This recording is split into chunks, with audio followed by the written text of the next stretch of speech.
Our world is on fire. Siberia, California, the south of France, and Amazon wetlands.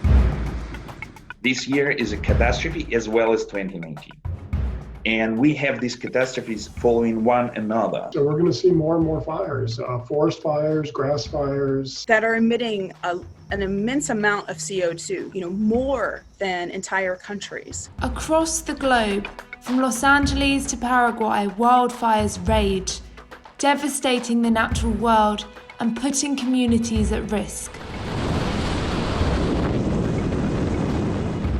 But what are they? So wildfires are any fires, whether they're human or lightning caused, that occur in wildland areas. So areas where humans don't live or aren't near settled areas or cities. And so that can be, say, some of the fires we see in California, which tend to be on the news globally. But it can also be the fires in the Amazon, and then of course in the Arctic. Although humans are the primary instigators of wildfires, severe heat and drought, both linked to climate change, are making fire seasons around the world longer and more severe. Many are familiar with footage like this of fires raging in California or Australia. But in 2020 alone, according to Greenpeace, wildfires have burnt an area larger than Greece across Siberia. Though Russia experiences wildland fires every year, record-breaking temperatures in the Arctic Circle created extremely dry and highly flammable conditions.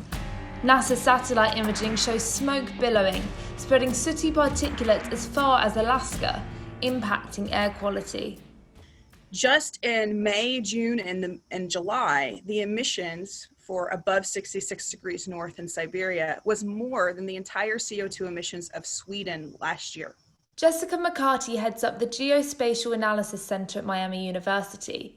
She says that the wildfires raging now in Siberia are as intense and destructive as what experts expected to see in 2050. The fires that occurred in 2020 in Arctic Siberia are the types of fire events that have been predicted in scientific literature to occur by mid-century under worst-case scenario climate change models.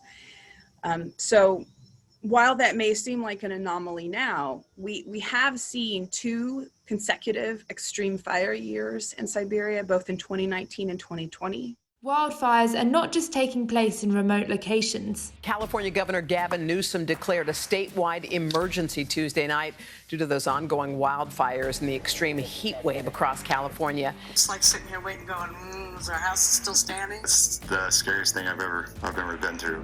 Right now in California, residents are evacuating their homes. It's so low. But how is it that wildfires burn quite literally on the doorsteps of some of the richest and most exclusive areas in the Western world? We have more and more people living in wildfire-prone areas. We also have a 100-year history of suppressing a lot of fires, so we have a lot of fuel buildup. And, add on top of that climate change, and it's hotter and drier, and that's the recipe for fires. Suppressing the fires is already costing federal agencies around $3.7 billion every year in the US. Yet homes continue to be built in danger zones. People just keep building as if there are no wildfires, and wildfires break out and continue to burn people's properties to the ground, and unfortunately killing people as well.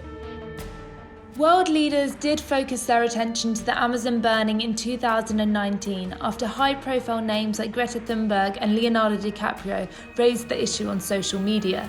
But now the tropical rainforest is ablaze at a higher rate than last year, with little response from Brazil's president Jair Bolsonaro or the international community. The response to them is more like a very governmental, non-environmentalistic response to a disaster. That's why all the forest prevention in many countries is based on protecting property, not the environment. And that's a problem.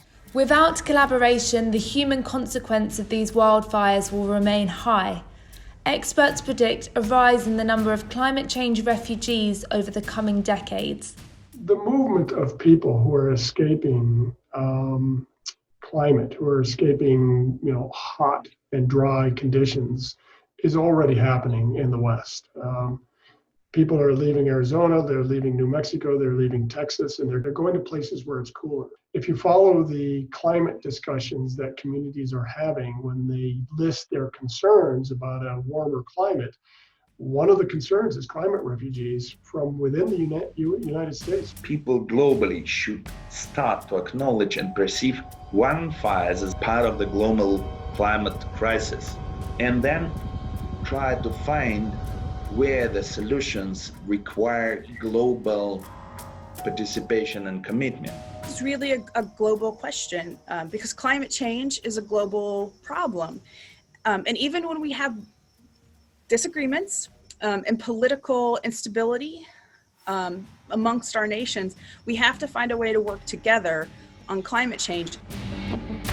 A hot, dry planet, large parts of which are on fire, and mass movement of people as a result, is a future we're likely to face unless governments work together to address wildfires and climate change as a whole.